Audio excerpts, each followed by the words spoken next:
24-hour news circuit. It kind of makes my stomach turn. Yeah, so, mine too. I hadn't seen it until, honestly, on Thanksgiving. I was with my family, and somebody somehow after the football game or something, news came on, and I saw what the news was reporting, and my jaw hit the floor. It was like,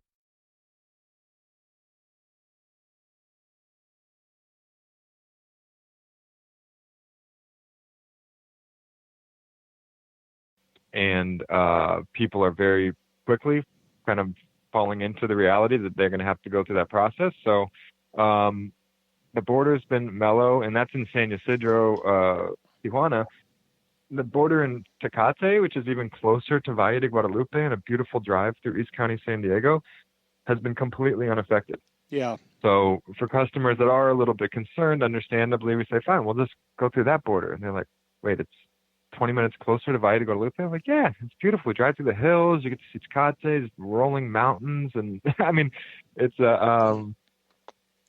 been business as usual. The lines have been shorter, but I do think this is an important time, and we have some initiatives to, if there's a conversation going on about what's happening in Tijuana and Baja, I think people like you and me need to be vocal and visible. And, this podcast is a perfect example of that, saying, don't, just like I wouldn't listen to the news, I guess take every word of the news as fact and truth and any other topic. This is another one that's, I guess it pays to have a real world perspective. So we're trying to share that with as many prospective visitors and clients as we possibly can. Yeah. Well, and by the way, in my opinion, this is for me the best time of year to go down to Baja because the crowds are gone, harvest is over, things have slowed down at the wineries. Everybody's kind of in relaxation mode, and you can really go down there and chill, and that's what I like to do when I go down there. So I would hate to miss it because I'm afraid of what the news is saying. So if you're listening and you're even thinking about going to Baja, now's the time. Call Tim up, get on a tour, go down there. By the way, I could think of worse places to be stuck than in your van because your van has all the amenities. You usually got, food and stuff, and you know where the restrooms are at. So, so what? It's a party at the border. Right. I tell you, we'll get churros, we'll have a beer, we'll hang loose.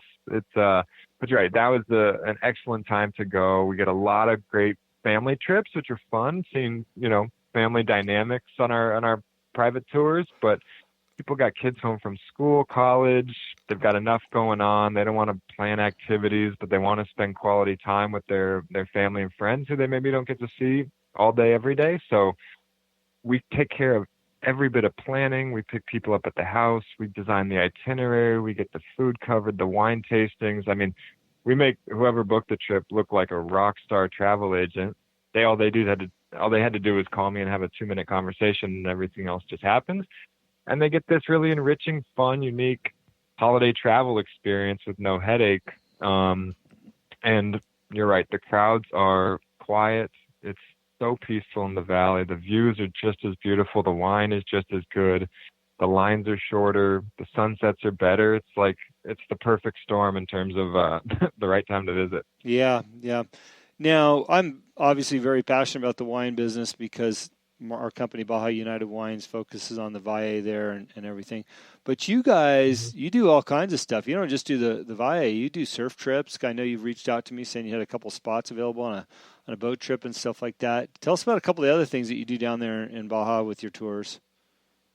Sure. So I guess in a way that kind of goes back to us building a selfish company, but we want to offer experiences that are aligned with our passions, because I think that's going to be the best way for us to really connect with our customers. So we do some fun combo tours where we surf in the morning, whether you're an advanced surfer, intermediate, or we're offering a surf lesson, some street food after. There's a whole awesome craft beer scene happening from the minute you cross the border in Tijuana all the way down to Ensenada. Yeah.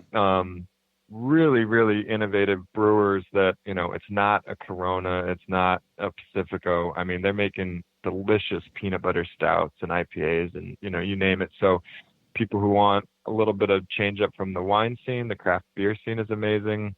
We've done some campfire series where we'll do some wine tasting in the morning, go find a quiet place in the valley on a friend's property, camp out, bring a local chef in and have a gourmet cookout and stargaze on a new moon. I mean, that's a really, really unique experience.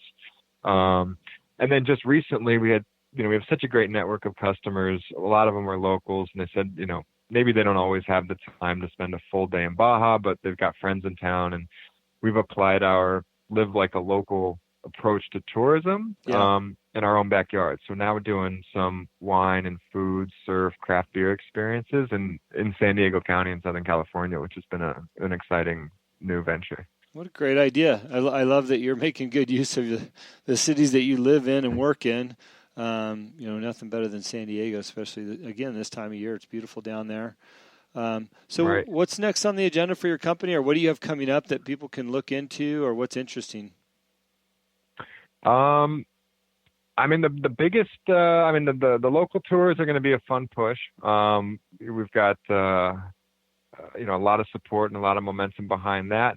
Another pretty interesting tour and an experience that we're offering, we did it last year. And it was really unique because we were walking around one day and we visited Adobe Food Truck, and Letta and Pita come out and kiss us on the cheek, and we have an amazing meal. And then we go to our favorite winery, and Veronica comes out and she's telling us about the new wine she made. And we go to Quattro Quattros, and I'm telling my friends this amazing architect, Claudia Turrent, built it. And I'm like, wait, all my favorite places in the Valle were built, designed, created by women.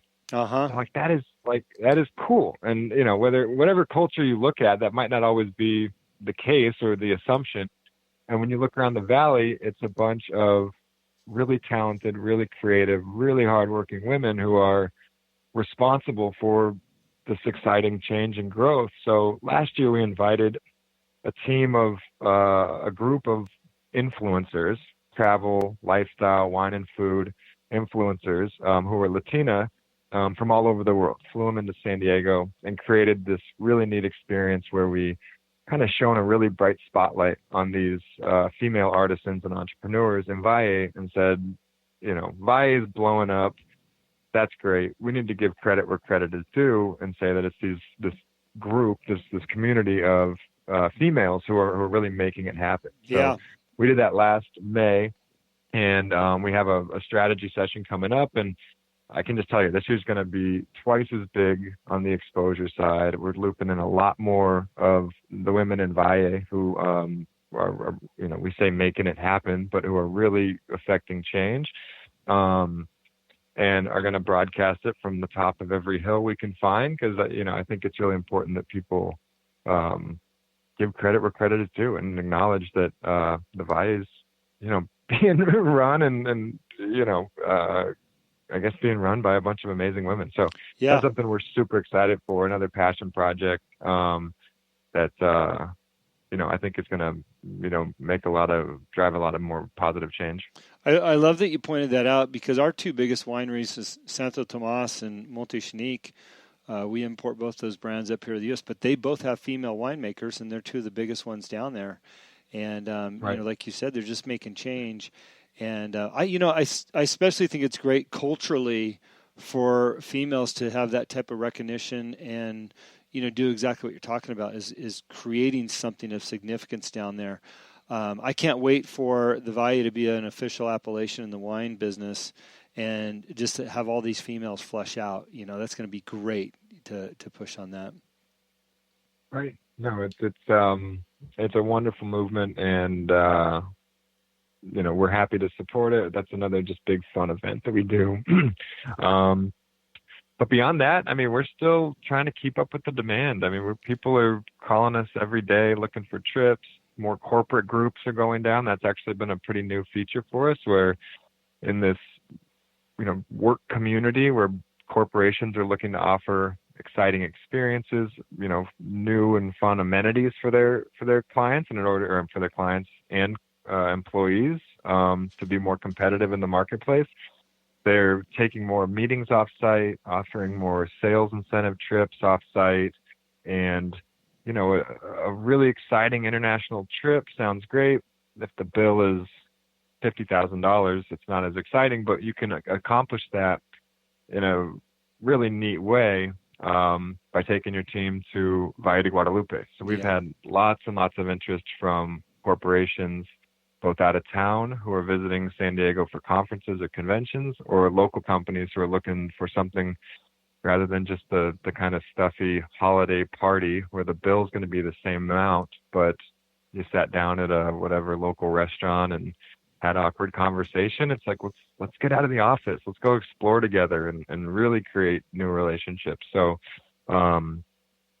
we're just keeping our head down and focusing on offering world-class travel experiences and, adhering to our passions, which are promoting our friends and the people in Baja. I mean, that's what it's all about, which is, like I said, as much of a passion project as it could ever be, because our hearts, our minds, our soul, our business, we'll live down there soon, are in Baja. Yeah, sure.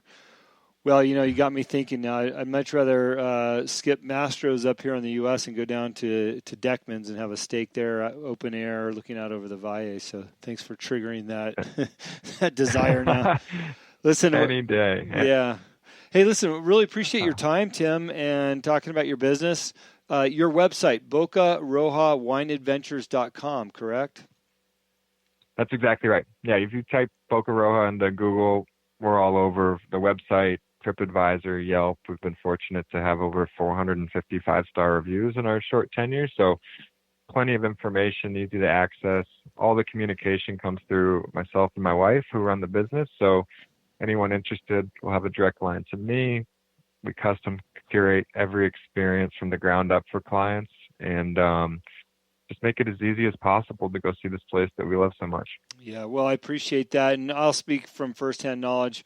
We love what you guys are doing. I've enjoyed my trips with you guys, and as you suggested, every trip semi-custom. Like you said, in the first 2 minutes of talking to somebody, you know what they're going to like, and you know the area well enough to ensure that they're going to have a great time. And I know I've never heard of anybody being disappointed when they've gone on one of your trips. So thanks for doing what you're doing. We'll keep pushing some pro tourism your way, and look forward to running into you at the taco stand or one of the wineries.